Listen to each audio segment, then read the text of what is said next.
Hello and welcome back to the channel. Today we're going to be doing a first look at the SimWorks Studios Quest Kodiak for Microsoft Flight Simulator 2020.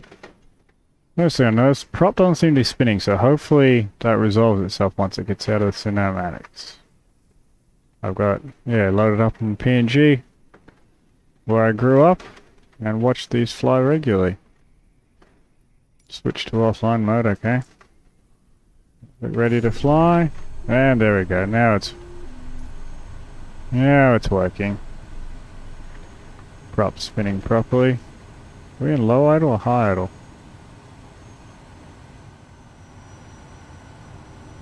I'm just gonna move myself over here a little bit. I wish this snapped, but there we go. Okay, it is in low idle. So I'm running what should be the G1000 NXI. I have it loaded. Just gonna, it is. I'm gonna get this set up the way I like it. So I like to run it with the HSI map on here with relative terrain. And I'll turn on traffic as well. Okay, interesting views. Turn the landing to pulse lights. Get extra visibility. The bypass on.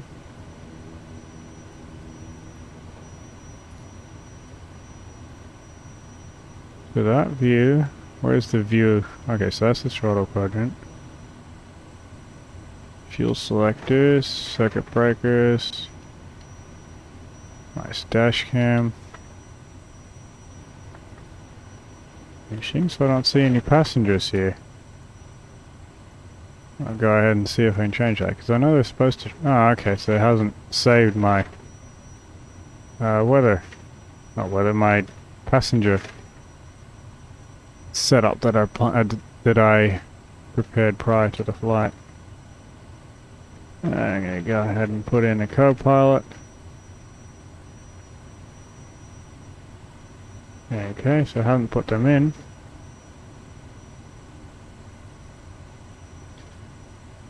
So I guess the interior passenger view is not working for some reason, based on my computer. Oh, that one worked. Front row left worked. So the co-pilot's one didn't work. Just typing in some random weights. Oh, there we go. I put in 60 for that one. There we go. Cargo shelf. Gonna put 40 there. Go ahead and put 80 in the front of the cargo pod and 70 in the middle. And maybe 20 at the back. And just leave it like that.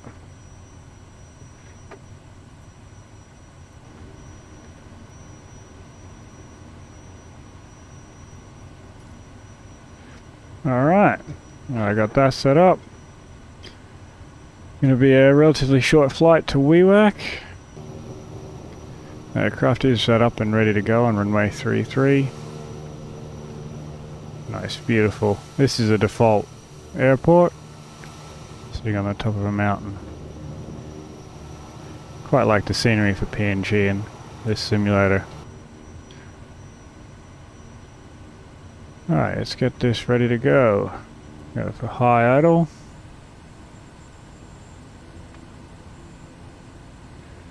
Yes, flight director. Set the pitch bias. Pressing the go around button, that gives me a pitch up angle to begin with. I'm going to go up. Let me check what the highest obstacle is on this leg.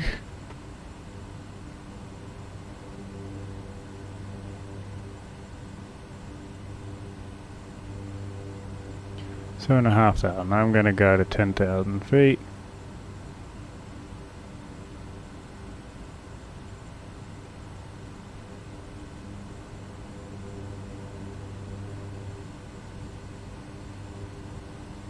The bypass is activated, as it should be for takeoff and landing. Where's that level button? Interesting. Fair enough. Tires inhibit. That doesn't do anything.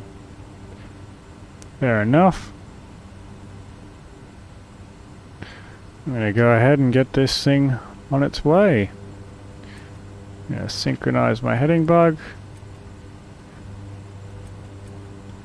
A quick flight control check. This plane's looking gorgeous so far. Looking really good. We'll see how well it flies.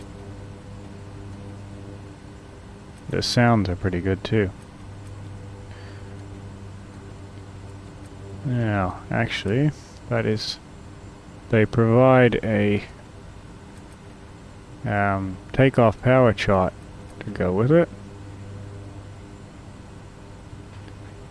I'm going to go ahead and load that up. I'll open it so I can reference it.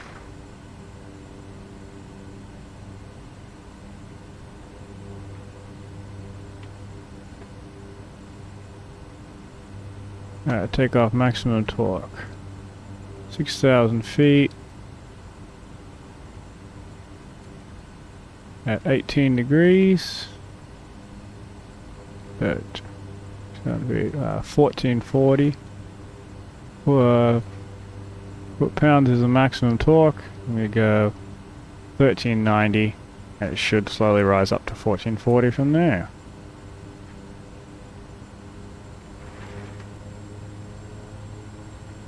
My trim is set for takeoff. Disconnect the handbrake, and I'll hold the brakes for a little bit. So on the prop governor. Now release the brakes using the rudder to maintain the center line. Lots of right rudder in this aircraft.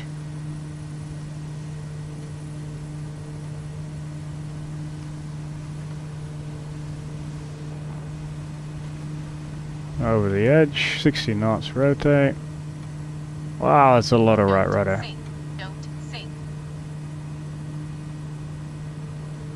I'm almost at full right rudder there.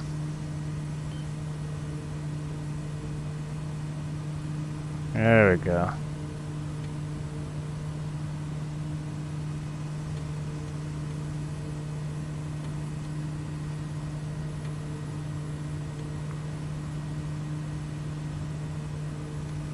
Climb out at 85 for now. Go ahead and start retracting the flaps.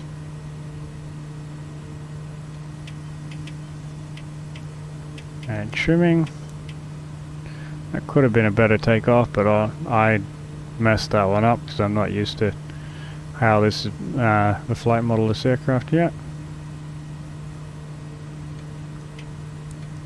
And flaps all the way up.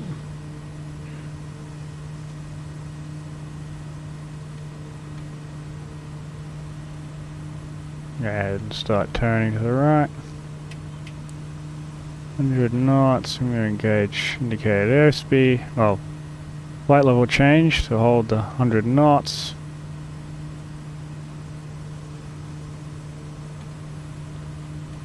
Go ahead and synchronize the airspeed, the heading bug, and then engage that, so the flight director is working, but I'm still flying it manually at the moment.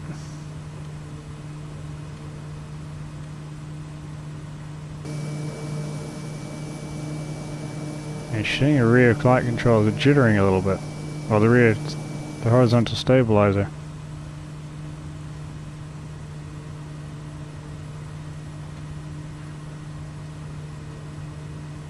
And I'll engage the autopilot now. I'm above the mountains. Let's have a yaw damper. It does. Does it actually work? No, it's not engaging. Well, it's not doing anything anyway. I'm gonna have to trim this out myself.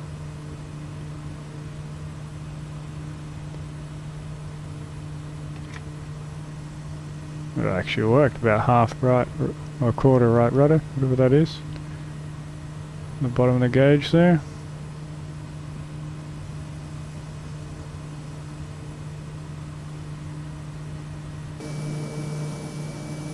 Alright, so smoothed out now, the horizontal stabilizer there.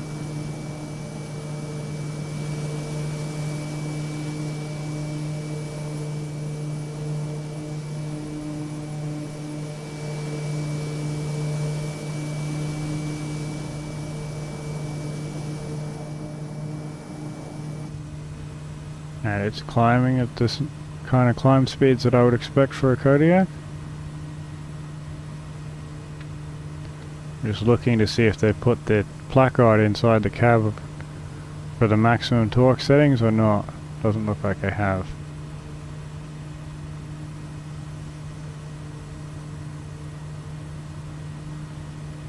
Now I'm going to go ahead and try to set up some sort of cruise climb. ITT 714, we'll leave it there. Now the tables that they give us are 2000 RPM on the prop.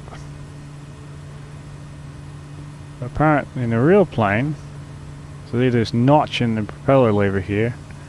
They usually, apparently that's 1900 RPM.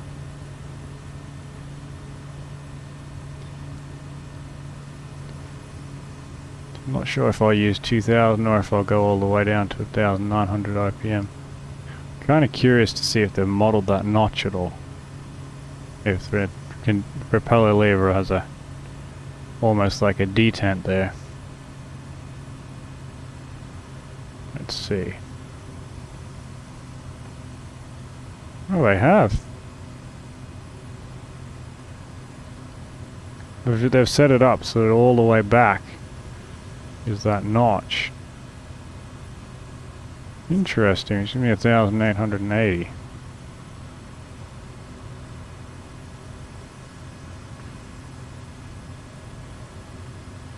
Now I'll go back up to 2000. Bring the torque back a little bit. The G was starting to get a little bit high. ITT 680. Where's my fuel flow? 300. I'm going to go for 320 on the fuel flow. There we go. That'll be my cruise power. And I like to have this one on next rad. So the other one's showing me the relative terrain. This one's showing me any weather and traffic on this as well. And this one's also showing me the train altitudes, whereas this one is just showing me the train I have to worry about. Of course I gotta trim it, the rudder back.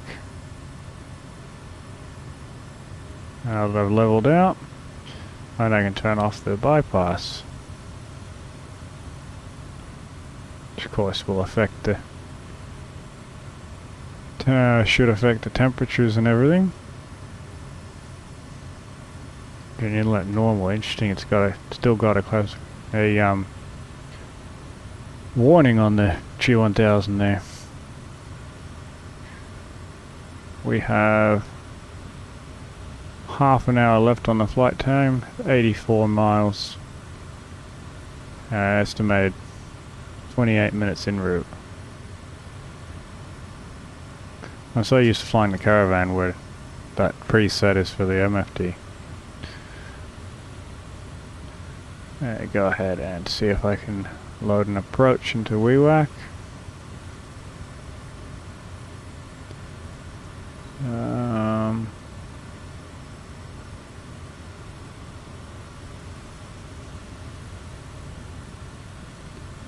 I'll just do a visual approach. I think it's 28. 10.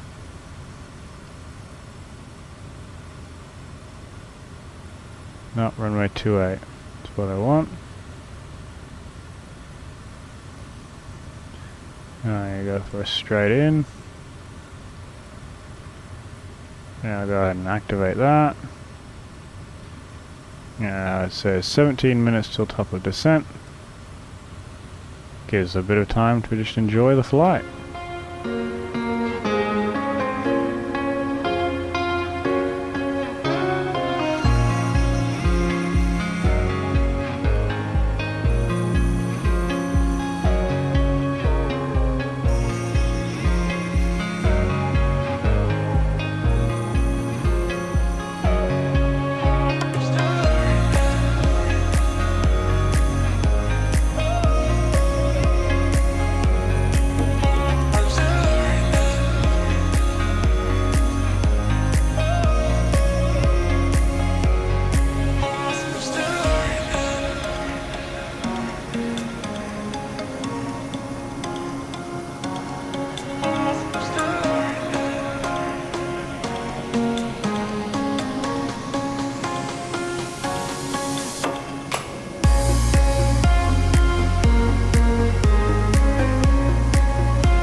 Got the passenger view loaded up here.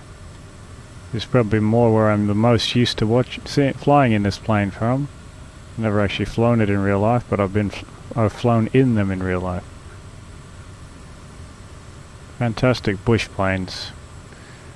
This is a seat just next to the door, which at the moment is missing because I haven't put any weight in there, so that modelling that SimWorks has put in, the seat's not here. Now you can't open this door, obviously not in flight. I will, yeah, I might have a look at that when I'm on the ground.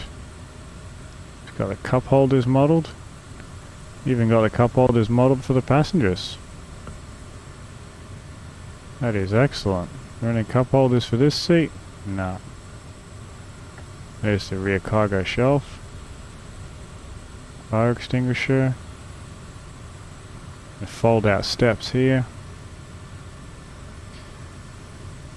How good's the detail? Those are actually 3D models of the headphone jacks that are all down the side of the plane. Got a working... Yeah, we've got a working sun visor. Otherwise, only has a couple of positions that it moves in, but the seat belt, the shoulder harness lock, the pilot and co-pilot has inertia reel here.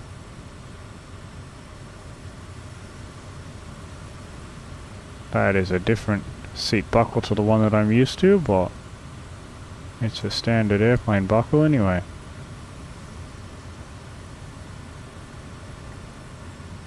Got your cup holder. So you can release the seal, but then it doesn't actually let you open the door when you're in flight. I love that seal. That little noise you get when you release it. It's got an air seal in the Kodiaks, so when you release that, the door handle, it does depressurize the air seal. Nice little touch. Notice someone else has the same idea, is flying a Kodiak as well. Now it's just been newly released.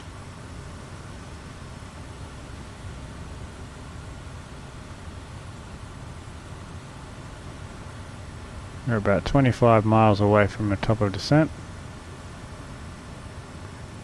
Descending down into Wewak. We do have to be a little bit careful of these small mountains here. And make sure, because it is a visual approach, the GPS will be giving me vertical guidance, but it's just that, it's only guidance, it's not actually encompassing obstacle clearance. It's just working off of the standard 3-degree approach path, I think it is. So we have to make sure that we don't fly into these mountains, because if the 3-degree approach path does hit the mountain, then the plane would just fly straight into it. What's this? This is an angle of attack sensor.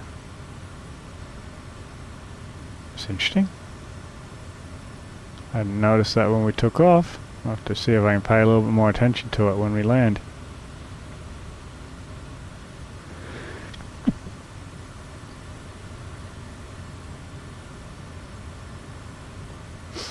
I do like how they've got the Garmin autopilot in here. The Kodiaks I've flown in real life have always had S-Tech autopilots.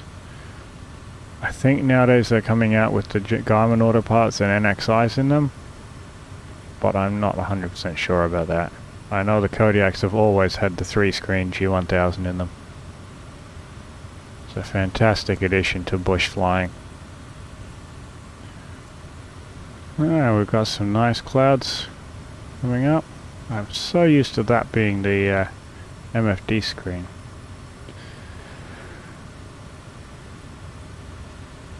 $11 minutes to go. 1 minute 45 seconds till top of descent. We should see vertical navigation appear on our PFD here. I'm going to go ahead and start lowering the altitude preset now. Wewak is on sea level, one of the few airports in PNG that is. So we've got quite a ways to descend down from 10,000 feet here. Alright, just going to go ahead and set 300 in the altitude pre-selector. And then wait for the vertical track guidance to show up on the PFD here, just to the left of the altimeter. There it is. Now it's shown up. I'm going to go ahead and engage VNAV. I'll arm it. There you go, now it's white, so it's armed. So as that little diamond comes in towards the center, the plane's going to capture it and start descending. Then I just need to monitor the terrain and make sure we don't fly into any mountains.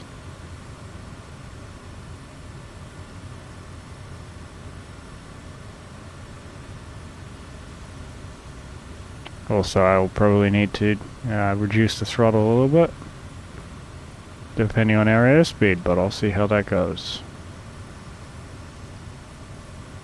We still have all our lights on for landing. Ah, this aircraft's got de-icing in it apparently. Fair enough. Temperature's not cold enough for the pitot heat. Our oxygen system over here, which is modeled to work to take into account how many passengers you have in the aircraft, so it would theoretically be providing 3 passengers here with oxygen, and reduce the increase the oxygen consumption accordingly. There we go, we've started our descent. I notice our speed is creeping up slowly. I'm just going to make sure it doesn't go into the red at all.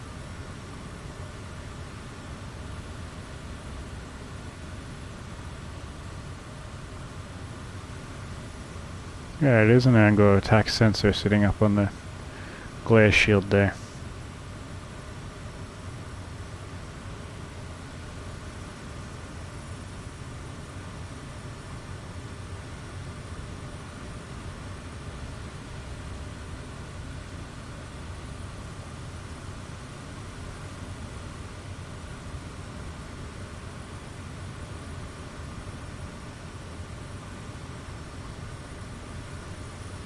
And then through the first of the clouds.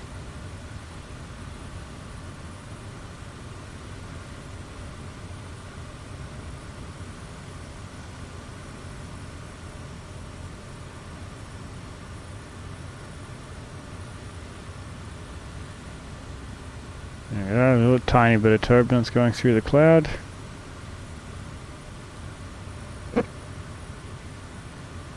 Notice the rudder needs a tiny bit of trimming to do as I've reduced the power slightly. We'll just get that ball back centered.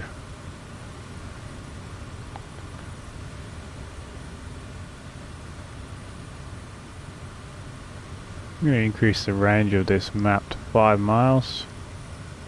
This gives me slightly more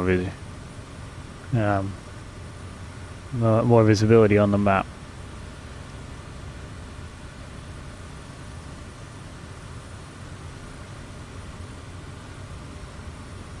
Now I'll go ahead and zoom in on this one. 10 miles to this arc.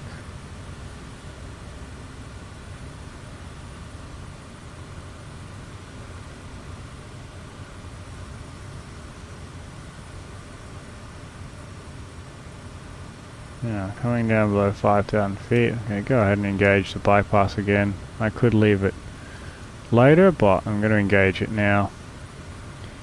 Should take about 30 seconds or so for it to engage.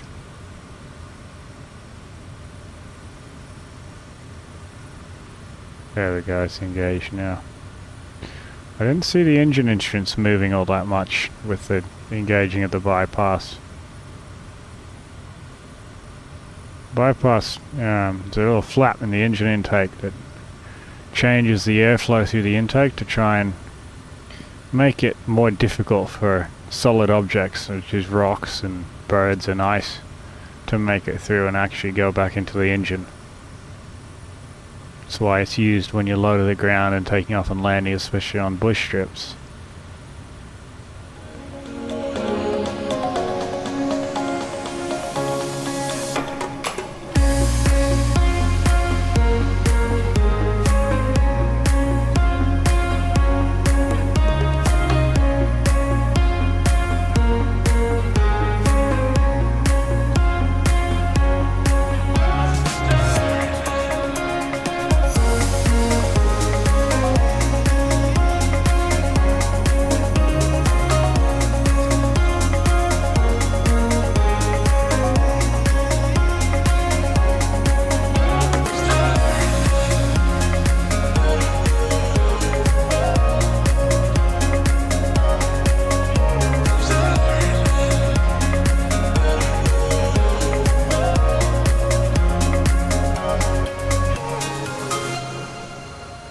As you can see, we are getting close-ish to the terrain, but we're not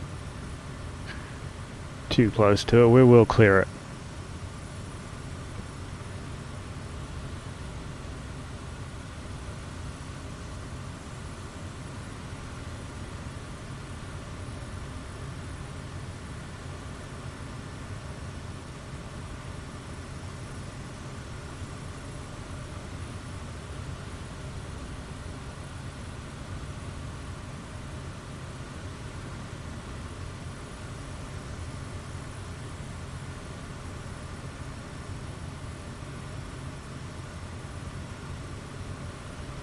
Making the turn onto final now. I've got the runway in sight.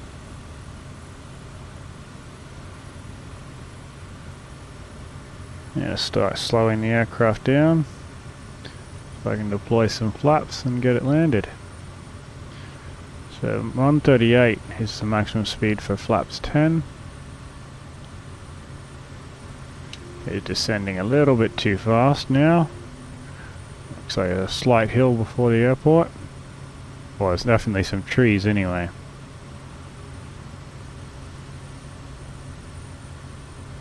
Yeah, increase the prop back to full. That'll also help slow down. 141, so we're still too fast. 138, flaps 10. Flaps 20 is below 120 knots. Putting in some trim. These trees in those below 120, flaps 20, and then 108 for flaps full. These trees in Microsoft Flight Simulator 2020, speed check below 108, flaps full. Do seem pretty high. I know the trees in PNG do impact are quite high sometimes, but some of these ones seem like they're a lot higher, very close to the runway than what they should be. And left rudder, right aileron, and we're down. Reverse thrust.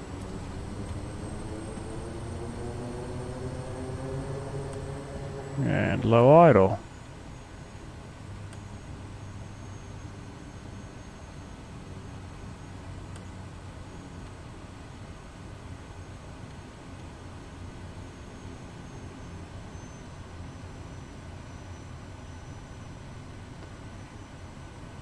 I'll turn off the flight director. Turn off the pulse lights now.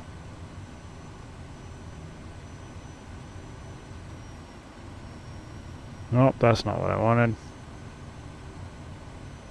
Okay, so I just want low idle.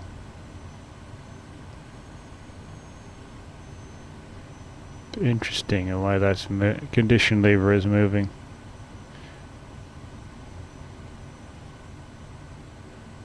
Retract the flaps.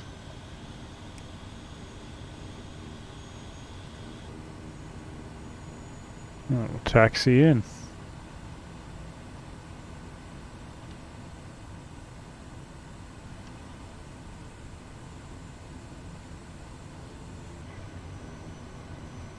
Yeah, just gonna go ahead and park it here. Yeah, stop, set the parking brake. I'll turn off the strobe lights. I'll switch this back to normal. Turn off the avionics buses. And I'm going to feather the prop.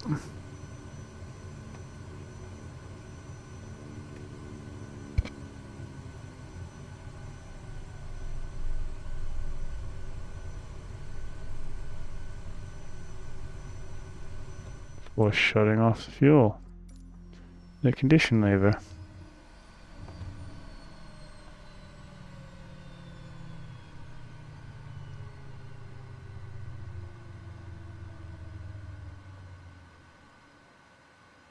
ITT is below 200 now. I'll turn off the master.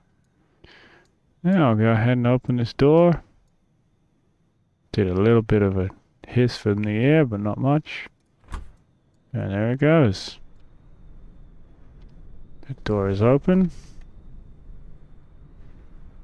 And you get back into that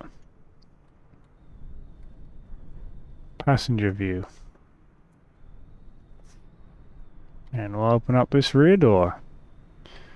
So it works like the real plane. You open this hatch, push that top half out, and you open up the bottom and push that out, and you should see those stairs unfold. And there we go.